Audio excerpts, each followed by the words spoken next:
Muy bien, buenas tardes. Gracias, doctor Bertomeu, y a todos los que habéis hecho posible la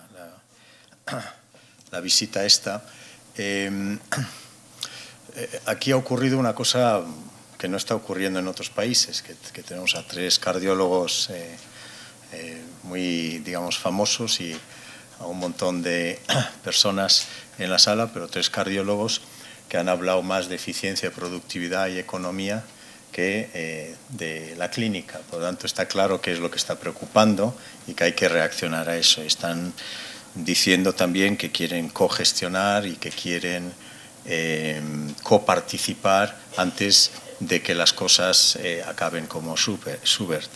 Lo que es importante entonces es que no está ocurriendo en otros países esa oferta desde una sociedad científica tan importante y un grupo de sociedades aquí. Eso es una oportunidad para la administración, es decir, en otros países la administración nacional, autonómica, que fuera, que oyera esto, estaría saltando sobre la oportunidad porque precisamente lo que se está buscando en muchos sitios es la participación de los profesionales, pero no se consigue. Y aquí se está diciendo, bueno, queremos participar. Por lo tanto, es bien interesante, es muy positivo cuando uno piensa qué tipo de soluciones hace falta en la España de hoy, y yo creo que yo personalmente, obviamente, me alegro mucho de que ocurra eso y creo que ocurrirá en muchísimas otras sociedades científicas. El doctor Castro Beiras, indirectamente y también antes, ha estado hablando de la complejidad del sistema. Yo solo, ya hemos dicho que tenemos muchos grandes retos, pero solo quiero resaltar uno, que por qué tenemos un sector tan complejo. En el ámbito clínico manejamos unas 13.500 posibilidades diagnósticas todos los días, 6.000, 7.000 medicamentos, 3.500 posibilidades quirúrgicas. No hay ningún otro sector que tiene que jugar con ese volumen de eventos todos los días y 7 días a la semana. Ni la banca ni nadie. Ellos tienen 50, 60 ítems con los que tienen que trabajar. Nosotros tenemos que gestionar un sector de un nivel de complejidad que no tiene ningún otro, ni el militar ni otro. Esa complejidad no se resuelve con una varita mágica llamada copago o eliminación de los derechos de algunos inmigrantes de aquí o allí. Evidentemente ahí se está intentando, o un poquito de privatización. Esos son ejercicios de trabajar con los síntomas cuando el problema es muchísimo más complejo. Dicho de otra forma, si uno tiene unos problemas y podéis hacer el paralelismo con un paciente que tiene multimorbilidad, esto es un enfermo, obviamente, que tiene muchos problemas. A un paciente que tiene muchos problemas, uno no lo soluciona entrando solo a una parte de uno de sus problemas. Le tiene que entrar de una forma muy compleja y por lo tanto pensar que hay una respuesta unidimensional a un problema multidimensional es bastante ingenuo. Y por lo tanto lo que yo quiero aprovechar estos 15-20 minutos es hablar de una respuesta multidimensional que se está haciendo en muchos países. La hemos hecho en Euskadi y el País Vasco y se está haciendo en otras partes de España. Hay partes de esos que se están haciendo en otras partes de España, y si uno saca, o si uno desde un ministerio quisiera, que no es el caso, pero quisiera sacar la foto total de lo que está pasando en el país, uno ve que en España están las soluciones un poquito desperdigadas por todo. No parece que están en el ministerio, pero sí están en el país. Ya ha dicho el doctor Castro Beiras que básicamente a esos retos no podemos responder con la misma organización que hemos ido montando en los últimos 40 años. Porque se ha montado para reparar, se ha montado para un chasis, ven, yo te reparo y te mando a casa, que está bien para las enfermedades agudas.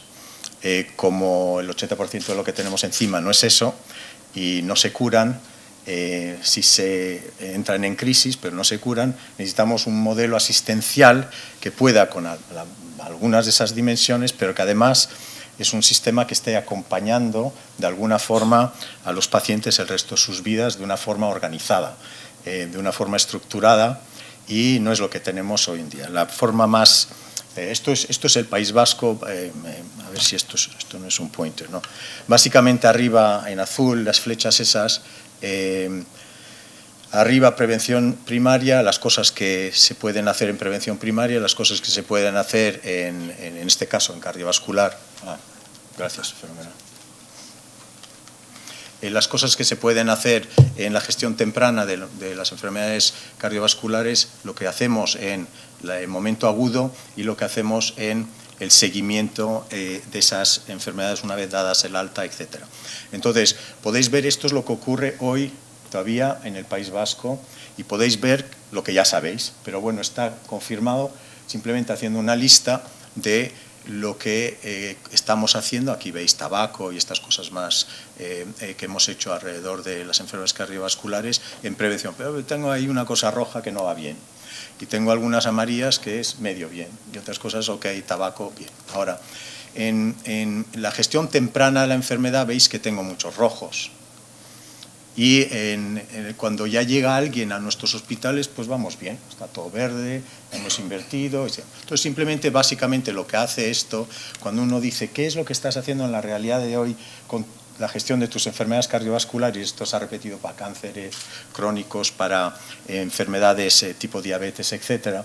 Es simplemente una vez tras otra, en la realidad de lo que hacemos en todo el continuo de enfermedad, uno ve que existe muchísima fragmentación y básicamente que lo que podemos hacer río arriba, lo que se llama río arriba en prevención, pues ni siquiera hace falta hablar de la parte de prevención primaria, etcétera. Simplemente las cosas ya que están más cerca de lo clínico no estamos haciendo lo que podemos hacer, que es esta parte de gestión temprana, de saber cuando se nos está empezando a descompensar un paciente en su domicilio, saber que le está pasando esa descompensación, aunque no esté con nosotros, enterarnos de una forma telemática o lo que fuera de esa información y poder intervenir proactivamente antes de que venga por la vía de urgencias y le tengamos que ingresar.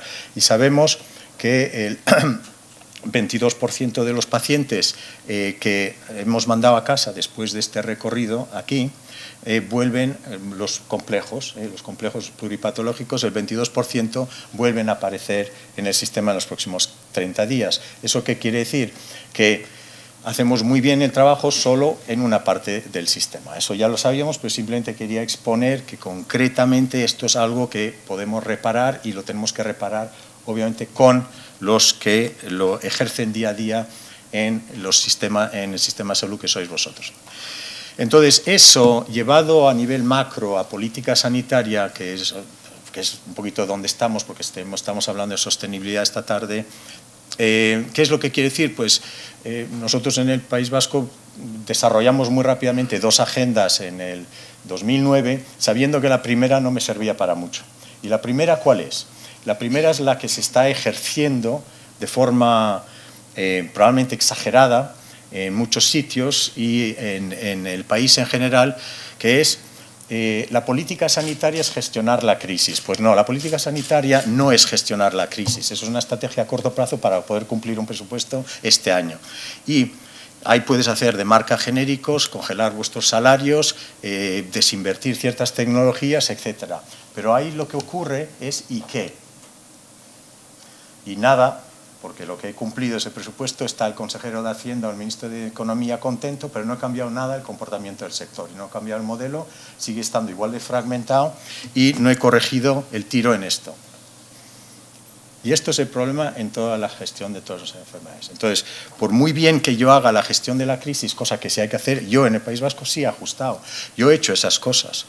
No estoy diciendo que no hay que ajustar, estoy diciendo que eso no puede ser la política que se está siguiendo en un país, por una razón muy simple, porque si uno se queda aquí 4 o 5 años, deshace los últimos 40 años del Sistema Nacional de Salud.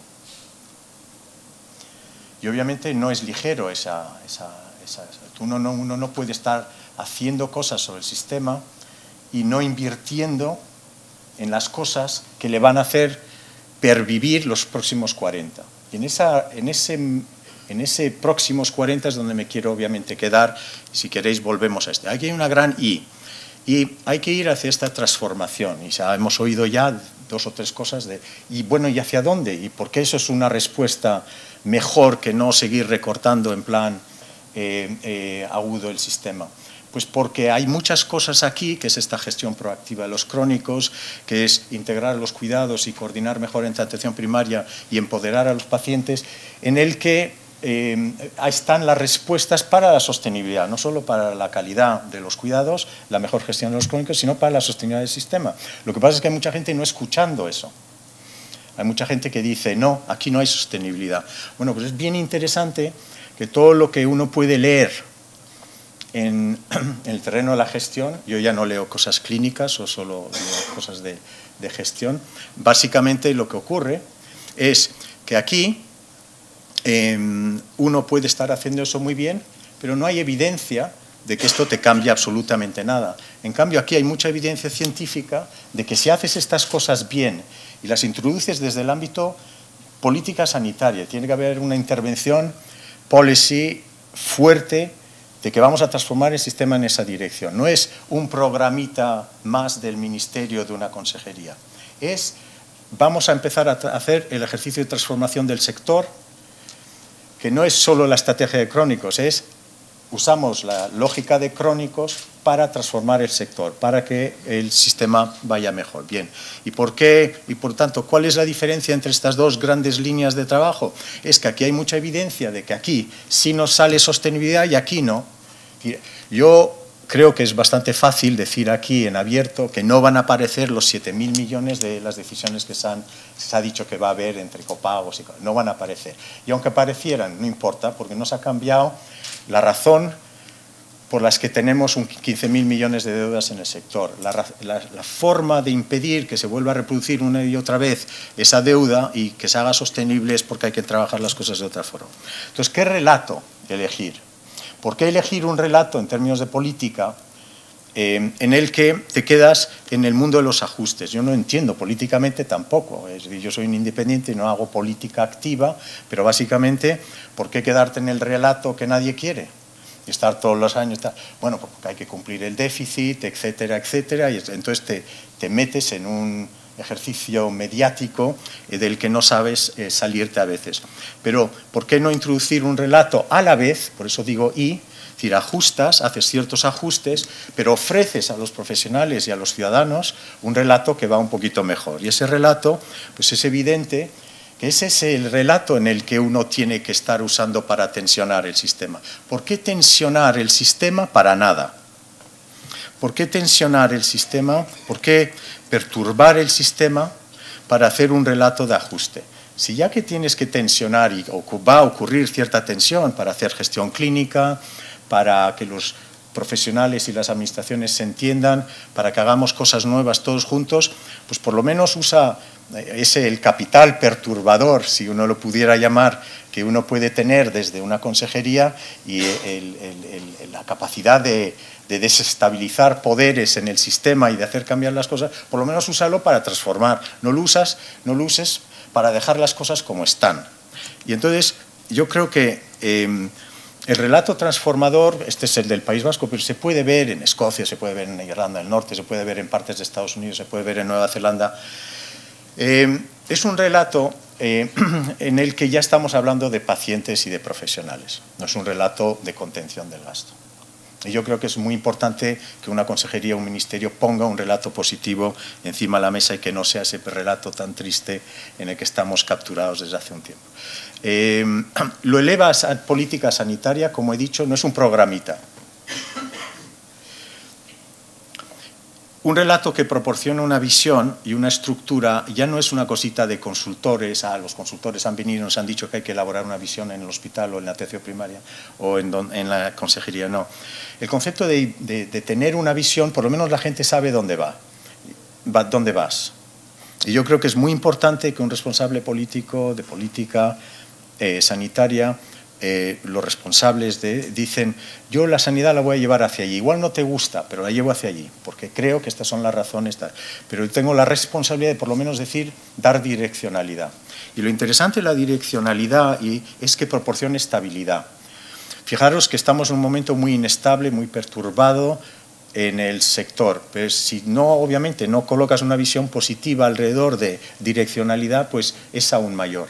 En cambio, si sí colocas un relato más positivo, pues tienes más estabilidad en un ambiente de crisis. Y como la crisis va a seguir, más razón para tener un relato positivo para la organización. Y cuanto más duro es ese entorno, más cohesión va a proporcionar esa visión común. Yo no voy a decir que en el País Vasco todos los médicos están maravillosamente cohesionados detrás de la estrategia de cronicidad y transformación del sector. Eso no quiero dejar a entender eso. De los, yo qué sé, de los 6.500 médicos que hay en Osakidetza, pues hay 1.500, 2.000 y luego explicaré por qué, pues están subidos a esto, les parece interesante y tal, pero la bola de nieve ya está en marcha y por lo menos dicen, verbalizan que hay un rumbo y yo creo que es muy importante. Estar 4 años metidos en que si se está privatizando o no es una pérdida de energía en el sector, de toda la energía nuestra en el sector, yo no sé muy bien para qué, porque desde luego no va a dar más continuidad de cuidados, ni va a desfragmentar el sistema, ni va a salir mejor para el paciente. No hay nada que indique que eso nos vaya a llevar en la buena dirección. Escocia, su relato no es cronicidad, Escocia es seguridad clínica, pero acaban en el mismo sitio. En el País Vasco es cronicidad, en Escocia es seguridad clínica y en Estados Unidos es voy a cubrir a todos los asegurados, a las 40 millones de personas no cubiertas. No importa, los tres son un relato que tiene que ver con el paciente. Y los profesionales pueden engancharse a ese relato. Otra cosa es que además esos 3 países y más van a acabar montando un modelo organizativo que es mucho más colaborativo que competitivo, porque aquí lo que tiene que hacer es colaborar, obviamente, primaria hospitalaria y servicios sociales para que tengamos pues, una trayectoria de paciente medio digna con este 80% de los pacientes crónicos que tenemos. Acordaros que va a haber 1.100.000 demencias seniles en España en el año 2025, ahora hay 500.000. Os dejo decidir si estamos preparados para eso y os dejo decidir si un poquito de copago y un poquito de migrantes no y un poquito de privatización nos va a dar pistas para la solución de solo una de las enfermedades, estas demencias seniles. O si no, tenemos que hacer otra, cosa.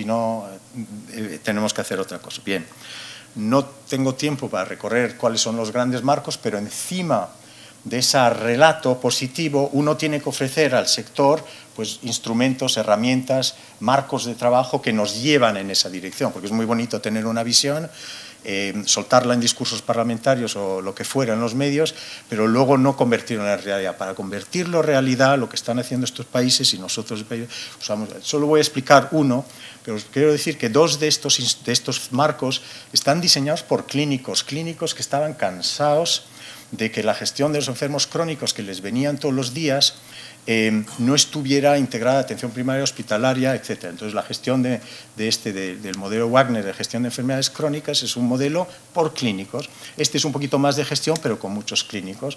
Me quedo con un segundito. España no tiene estratificada la población. Yo sé que muchos de vosotros, como clínicos, sí tenéis estratificada vuestra población y sabéis cuáles son los enfermos que tienen más complejidad, esos que tienen un poquito menos y los que tienen solo una enfermedad. Pero el planificador en una comunidad autónoma no lo tiene.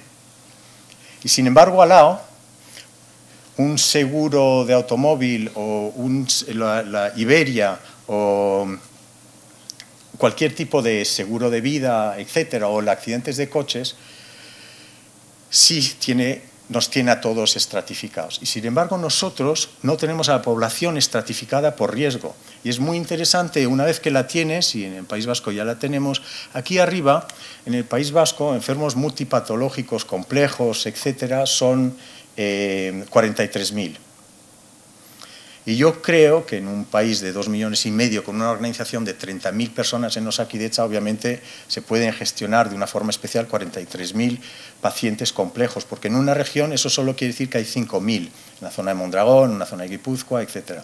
Entonces le estás pidiendo a un grupo de personas, clínicos y directivos locales, que gestionen, una vez estratificada la población, X pacientes complejos y tal. Bien. ¿Por qué estamos diciendo que hay que gestionar ese grupo de una forma especial y estos también? Por una razón muy simple. Una vez que tienes estratificada la población, puedes apuntar. Y apuntas tus intervenciones. No usas gente que te necesita mucho y que además es muy cara. Aquí me voy a la sostenibilidad. No es solo obviamente bueno para esos pacientes crónicos identificarlos, saber dónde están, quiénes son, etcétera, para poder intervenir sobre ellos proactivamente antes de que aparezcan en urgencias, sino que estos pacientes son en todas nuestras comunidades autónomas entre 3 y 4% de los pacientes y gastan entre 40 y 45% de presupuesto. Somos la única organización al que le está diciendo la información a la cara: tienes un montón de gente muy compleja que te cuesta mucho y no los estás gestionando de una forma muy especial. Porque todos los demás, en los demás sectores, lo primero que van es a por esos. Entonces, yo creo que es muy importante seguir estratificando, pero no quiero entrar en todos estos modelos sin simplemente decir, hace falta un modelo, hace falta un relato pues, más positivo del que hay, hace falta unos marcos de trabajo y hace falta un montón de herramientas, de intervenciones necesarias sobre el sistema. Cuando he dicho antes que no hay evidencia del lado de contención del gasto, etcétera, pero sí hay mucha evidencia, solo voy a dar una, y el doctor Castro Beiras ha mencionado. Fijaros que si aprendiéramos a activar bien los pacientes. Activar a los pacientes no son los 5 minutos que les damos al final de la consulta, es un proceso de prescribir 6, 7, 8 sesiones de activación de paciente. Bien, con un método que podemos hablar luego si queréis, pero básicamente es agarrar a esos pacientes complejos, menos complejos y tal, una vez estratificado, y empezar a activarlos.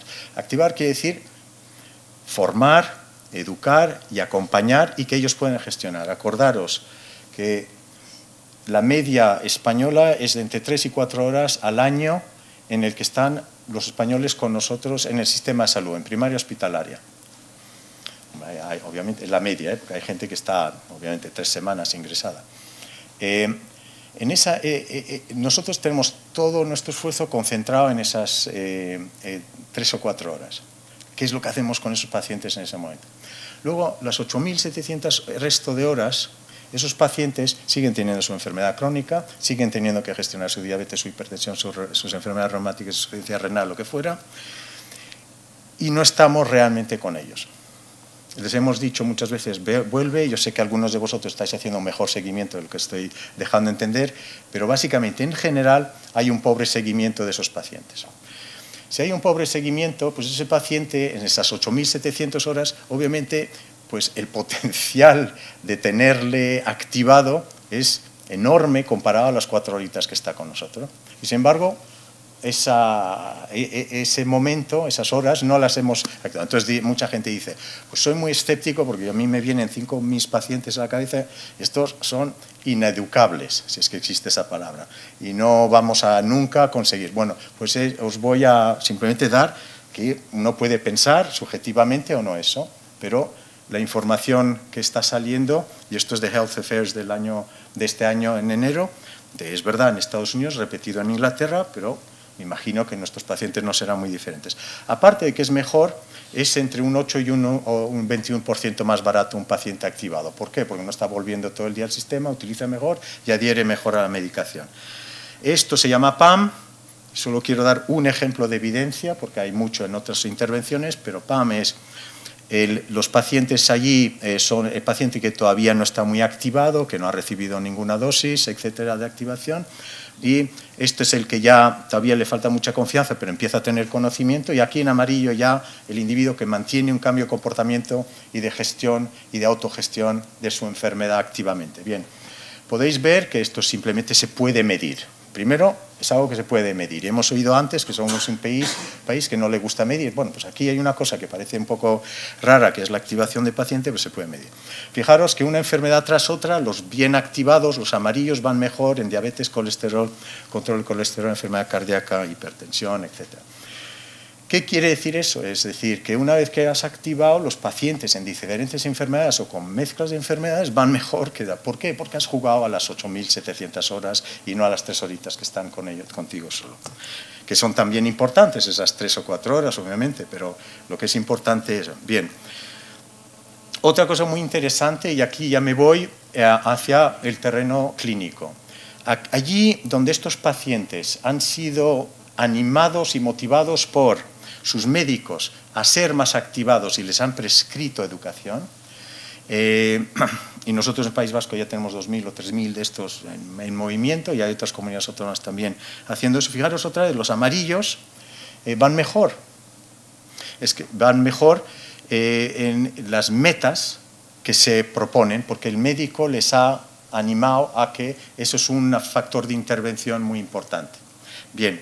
Entonces, no me extiendo más sobre eso, pero básicamente en otras intervenciones, en la integración de cuidados de atención primaria y hospital, está empezando a salir información muy interesante de sostenibilidad y de mejora de cuidados. Obviamente, la trayectoria del paciente cuando tienes integrados los sistemas de información y los médicos y los clínicos de atención primaria y hospitalaria están hablando, por lo menos hablando juntos, y hay algo de integración clínica, pues esos pacientes van mejor y aparecen menos por urgencias. No siempre, pero en general la información está diciendo cosas muy positivas. Entonces, nosotros lo que hemos hecho en el País Vasco desde los años 2009, es decir, hay algunas cosas que yo he hecho de arriba a abajo y otras de abajo a arriba. Lo más interesante es de abajo a arriba, es donde me quiero quedar.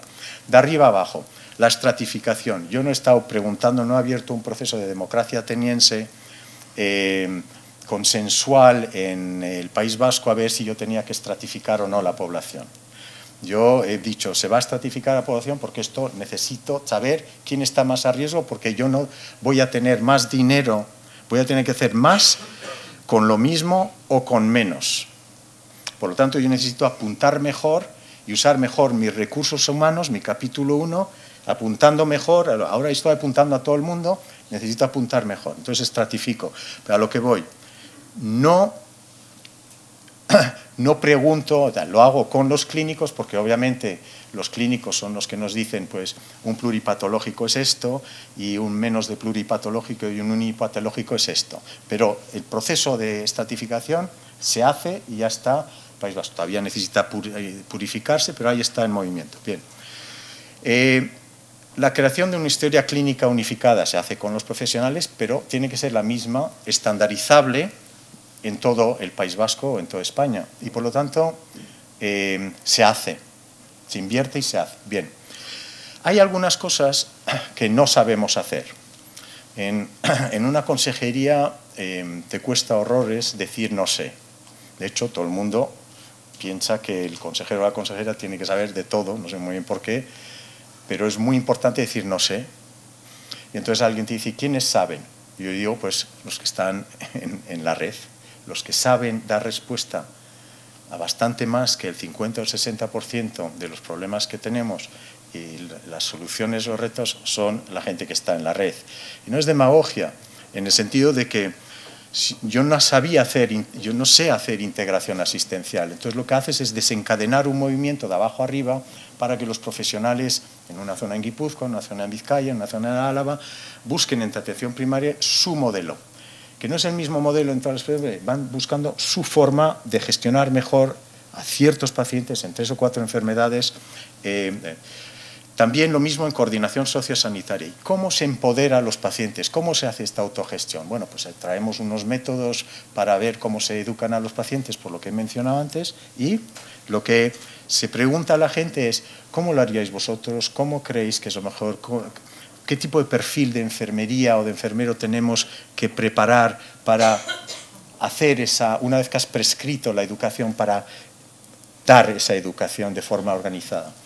Y lo mismo con los nuevos roles de enfermería, etc. Entonces, básicamente hay un grupo de intervenciones para mejorar el sistema, en este caso sector público, de arriba abajo y otras de abajo arriba. Entonces, las de abajo arriba, ¿por qué además hacemos? Por una razón y muy simple. Fijaros este estudio, y yo me sigo con la evidencia y por qué hay que tomar decisiones en el ámbito político y de gestión sobre la base de cierta evidencia. No tiene la misma robustez que mucha de la evidencia que utilizáis a veces en el sector clínico, pero hay mucha evidencia que no se está utilizando en España. Este es Weston Dawson, pero básicamente está también repetido en 2 o 3 países. Cuanto más participación de los profesionales, en este caso médicos, en una organización, en un hospital, en un centro de salud, mejor los indicadores de calidad de la gestión financiera, y ni siquiera clínica, en otras palabras, en aquellos hospitales donde está cogestionando los clínicos con los directivos de ese centro, y los de arriba apuestan por un modelo de cogestión, como el que hemos oído antes por el doctor Castro, los resultados financieros son mejores que allí donde intenta alguien de arriba abajo imponer a todo el mundo su modelo de gestión. Más esperable es que la mortalidad es mejor allí donde los médicos están participando en las decisiones de gestión, no solo las clínicas. Los resultados de satisfacción en esas organizaciones ciudadanas son mejor y, obviamente, esto ya es más esperable, los resultados de calidad obviamente también son mejores allí donde hay más participación profesional que menos participación profesional. ¿Por qué entonces en nuestro país no hacemos mucho de esto, de abajo arriba? ¿Por qué no desencadenamos dejar que las redes, el país se permita? Y ahí me voy al punto número 10 que nos ha presentado antes el doctor, perdón, es que siempre me lío, Macaya, que era el punto 10 de uno de los informes que básicamente decía innovar. Los de arriba podemos innovar en ciertas cosas, pero el 70% de la innovación se sabe desde hace mucho tiempo que viene de la gente. Esto es de otros sectores, pero está traspasado al sector salud. Y la innovación, la gente, ¿quién va a saber mejor que nadie cómo gestionar un paciente con una insuficiencia cardíaca? ¿Cómo puede alguien pensar que se puede reunir un grupo de personas, clínicos y no clínicos, en el centro de la organización, en la consejería, y decidir, para toda esta comunidad autónoma se va a hacer así? Pues no. Uno permite que de abajo, cada una de sus organizaciones locales, la gente busque su solución. Y lo interesante a eso es que luego es escalable, porque cuando impones una solución desde otro nivel o desde otro territorio, no suele haber escalamiento de esa decisión. Entonces, para ir acabando, más participación mejor, sabemos cómo hacerlo, se está haciendo en algunas partes de España. Hay que ayudar a los profesionales a hacer esa cogestión clínica, a hacer esas innovaciones locales. Estos son cómo han ido los proyectos estos del País Vasco, que solo había unos cuantos en el año 2010, y cuando hemos permitido que la gente se exprese de abajo arriba, los clínicos dicen sí, yo quiero hacer ciertas cosas nuevas. Hay otros que no, hay otros que pasan olímpicamente. No voy a decir que obviamente todo el mundo clínico en el País Vasco estaba a bordo, pero eso está bien. Decir simplemente una última cosa en términos de gestión del cambio para aquellos que les interese hacer este tipo de cosas más de abajo arriba. En términos de difusión del conocimiento, se sabe que hay unos cuantos líderes que son los innovadores, que hay el 2, el 3% de las personas en un hospital o en un centro de salud. Esta es la gente que se tira al agua fría al principio, yo voy a innovar y voy a hacer estas cosas, y luego se suelen ir subiendo otros líderes de opinión y una mayoría temprana, y luego hay una mayoría tardía. Esto es lo que ocurre en la mayor parte de la difusión, que sea tecnologías, que sea una nueva tecnología, la adopción de esa nueva casi siempre sigue este tipo de curvas. Hay mucha gente que se dedica, aquí hay un 16% de rezagados que no quiere hacer estos cambios. Aquí estoy hablando de gente en la red, no estoy hablando de consejeros o consejeras. Estas personas no lo van a hacer nunca, están cómodas con el status quo, tienen su cosita montada, no hay ninguna razón para que empiecen a cambiar. Sin embargo, hay muchas personas que una vez que desencadenas este movimiento de abajo arriba, sí quieren mejorar y quieren hacer. De hecho, esas son las discusiones que se tienen en la cafetería. ¿Pero por qué estamos volviendo a ver este enfermo que debería estar en primaria o en servicios sociales?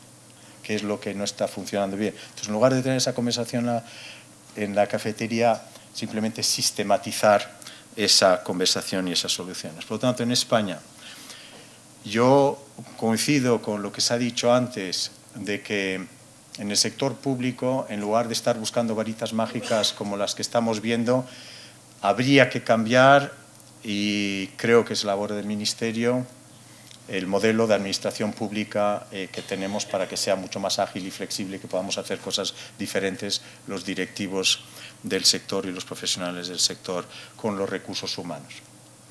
Pero el resto de los mimbres están ahí para hacer cosas muy, muy interesantes en el sector público y tal. Y la segunda cosa es, si uno va a un país donde la mayor parte de las organizaciones son privadas, están haciendo el mismo viaje. Están buscando un método colaborativo entre atención primaria hospitalaria, si pueden meter farmacia y servicios sociales también, esto es privada. Quieren ofrecer una trayectoria de los pacientes mejor que la que hay ahora, en ese caso para fidelizar a los pacientes. El sector privado básicamente está invirtiendo en sistemas de información y en call centers, etcétera, están haciendo lo mismo. Por lo tanto, esto no va de ideologías de derechas e izquierdas, va de soluciones, están ahí, muchas partes de España ya están en movimiento y básicamente hay que comprender tres cosas que aquí pongo muy rápidamente. El status quo ya no vale, ya hemos oído por qué.